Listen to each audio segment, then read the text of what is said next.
Have you ever felt like you're constantly walking on eggshells around someone? One minute they're charming, and the next, they're subtly chipping away at your confidence. You might be dealing with someone who is secretly testing your boundaries. This isn't always loud or dramatic. In fact, with narcissists, it's often a quiet, calculated game. Let's explore the psychology behind these subtle tests and how you can spot them. First, it's important to understand why they do this. For a narcissist, the world revolves around them. They need constant admiration and a sense of control. Your personal boundaries are a direct challenge to their dominance. They see your no not as a personal limit, but as a personal rejection of them. So, they test these boundaries to see how much they can get away with, reinforcing their sense of power and control over you and their environment. One of the most common tactics is what's called testing the waters. It starts small. Maybe they're a little late for a date and brush it off with a casual excuse. Or they make a slightly critical comment about your outfit, disguised as a joke.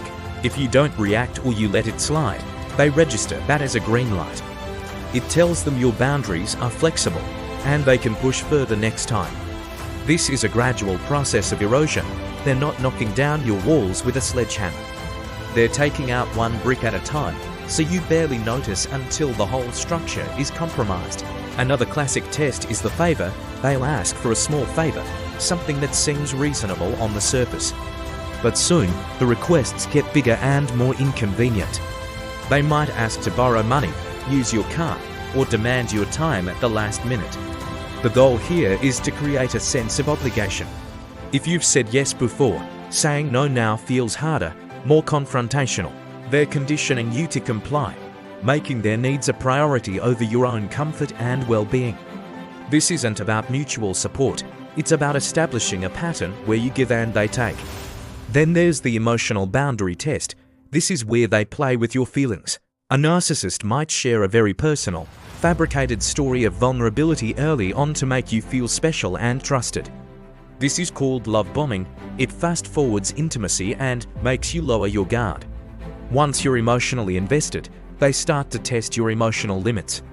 They might ignore your texts for hours, then reappear with a flimsy excuse just to see if you get anxious. They might create drama or provoke a small argument to gauge your reaction.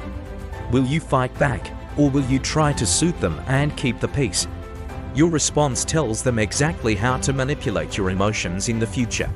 So, how do you protect yourself? The key is awareness and firm, consistent action. First, recognize these tests for what they are: attempts to undermine your autonomy. When they make that joke at your expense, don't just laugh it off. You can say something calm but firm, like, "I don't find that funny," or "I'd appreciate it if you didn't comment on my clothes." When they ask for an unreasonable favor, it's okay to say no without a long explanation. A simple, "I'm sorry, I can't do that," is enough. You don't owe them a detailed justification. Remember, setting boundaries isn't about being mean or difficult, it's about self-respect. A healthy relationship, whether it's with a friend, partner, or family member, is built on mutual respect for each other's limits. A narcissist will see your boundaries as a declaration of war, and they will likely react poorly. They might call you selfish, guilt-trip you, or even give you the silent treatment. This is not a sign that you did something wrong. It's a confirmation that their interest was in control, not in a genuine connection. Holding your ground is crucial. Each time you enforce a boundary, you're rebuilding your wall, brick by brick. It teaches them, and more importantly, it teaches yourself, that your needs matter. If you feel like you're in a situation that's draining your mental health, please consider reaching out to a therapist or a support group.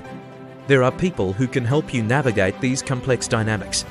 Protecting your peace is not just a right, it's a necessity. Thanks for watching. If this video resonated with you, please give it a thumbs up and subscribe for more insights into psychology and personal growth. See you in the next one.